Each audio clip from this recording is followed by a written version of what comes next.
We're up here in Alexander City. This is a super Walmart. And you can see the sign. Figured I'd just let y'all know. Time to prepare now. Is this a new sign of our times? I went to another Walmart in Alex City. It's 4 times the size of the little small town I live in.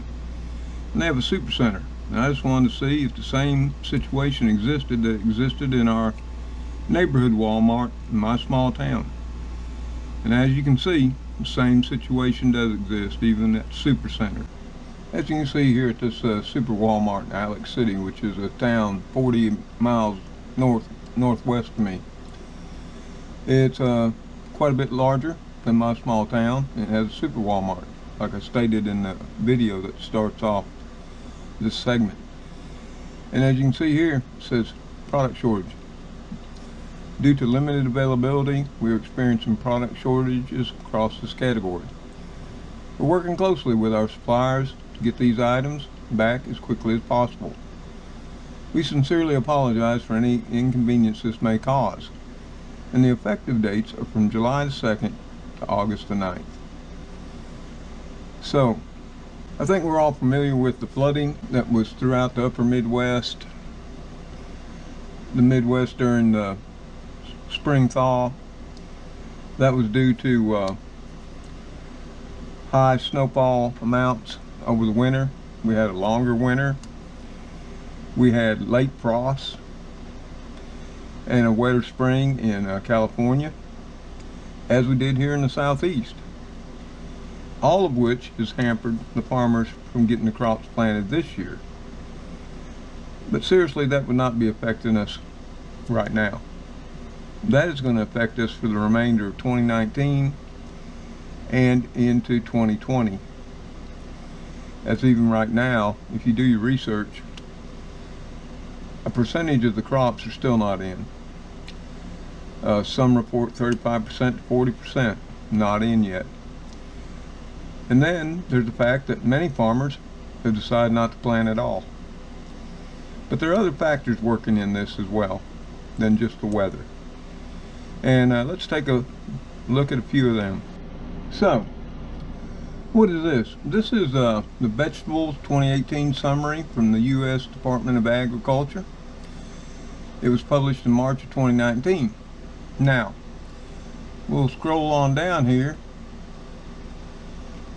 to the table of contents. And what you're going to see here is you're going to see principal vegetable, fresh market and processing, area planted and harvested, yield production, price, and value by crop from 2016 through 2018. So we'll scroll on down page 7. We have it right here. And what you can see, let's just talk about snap beans, which are the green beans. Area planted in 2016, it was 249,600 acres. In 2017, it was only 221,800 acres. That's significantly less. Then, in last year, 2018, it came up to 235,400. Here again, this is acres planted. Now, to the right of that, you'll be able to see right here, acres harvested. In 2016, it was 237,100. In 2017, it dropped down to 212,000.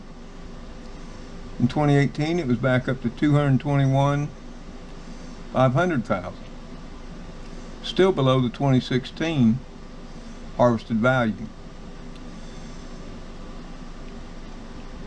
So what's that telling us? It's telling us that the acreage for snap green beans has been in decline over the last 2 years. And what we are buying right now, as far as canned goods, dry beans, processed foods, whatever, is coming from what was the 2018 harvest and any carryover from 2016 or 2017. And we're just running out, folks. It's not a government conspiracy. It's just a plain fact that less and less acres of snap beans are not only being planted, but harvested. Let's take a look at another shortage that we've been seeing and hearing about on YouTube and live chats and other channels. Right here, peas green. 2016, 151,500 acres planted. That dropped to 144,700 acres planted in 2017, and it went down further, 141,000 acres in 2018. The harvested acres in 2016 was 139,300. 2017, it dropped to 134,200. And then in 2018, last year, it dropped again to 131,100 acres harvested. So that's going to mean there was less peas, less green beans for processing, canning. To me, that tells the story of why we're seeing the product shortages this year. That, along with a wetter than normal spring and a longer winter and later spring thaw. And that's especially going to impact peas. I farmed commercially for many years, and peas are put in early in the year. Depending on where you are at in the country, those can be put in anywhere from February to first part of April. Because of the flooding, because of the late spring, late frost, pea planting was obviously postponed. That may or may not be coming in now. I don't know. If you look throughout this data here, you'll see that overall vegetable production in America is shrinking, not growing. So let's take a look at something else while we're at it. Now, this particular chart here shows principal vegetable fresh market and processing area planted and harvested, production and value. And if you look down at the bottom, total production 2016 for all vegetables, for all states that produce fresh vegetables, was 807,455. 2018, 752,797. A significant drop. Total production. Then if you go over and look at utilized production, you'll see here again 800,779 in 2016. 2018, 747,384. A significant drop. A little over 53,000 acres. That's a lot, folks. Now, I will be leaving a link in the description for this USDA 2018 vegetable production summary. If you'd like to, you can download it yourself, go through it. There's a lot of interesting facts, but it all boils down to one thing. Fresh vegetable production in America is in decline. Now, I couldn't find any figures before 2016, but if I had to imagine, it's been declining for quite some time. But I'm going to show you another chart that shows that picture more clearly. Now, this chart is U.S. fresh vegetable integration with world markets from 1960 to 2014. The green bars are average imported share of U.S. fresh vegetable use.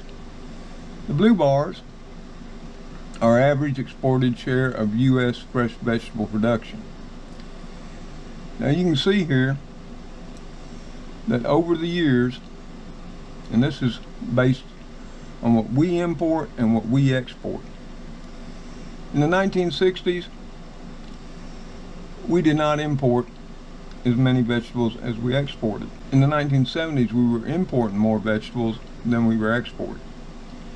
1980s, that rose some more. In the 1990s, we were importing a third of our fresh vegetables in based on our exports out.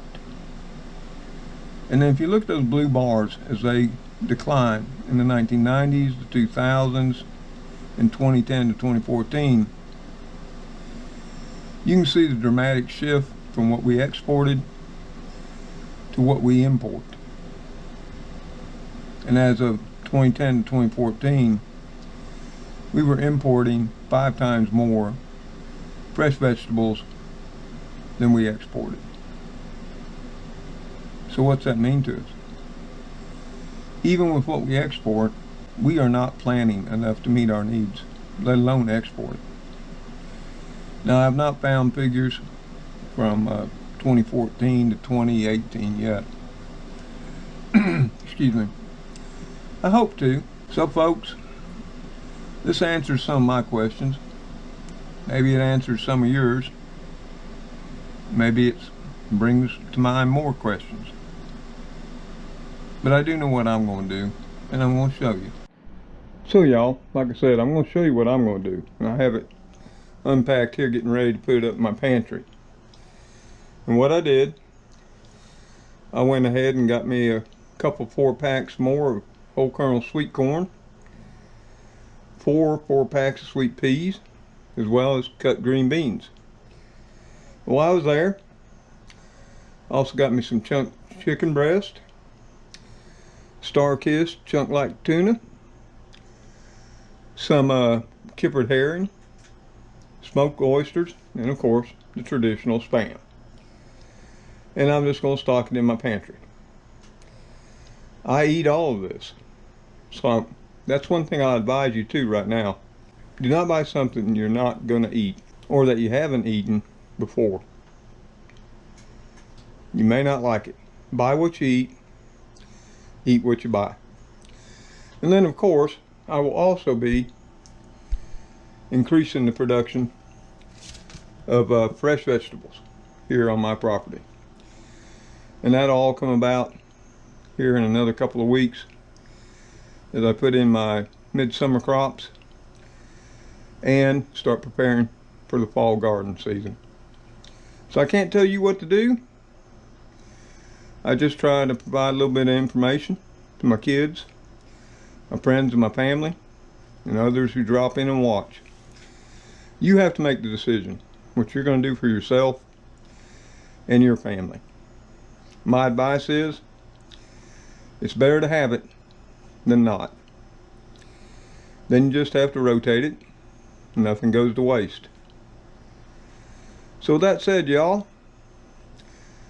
we'll be seeing you on the next video. Till that time, y'all take care, stay safe out there, and God bless each and every one of you. Goodbye for now.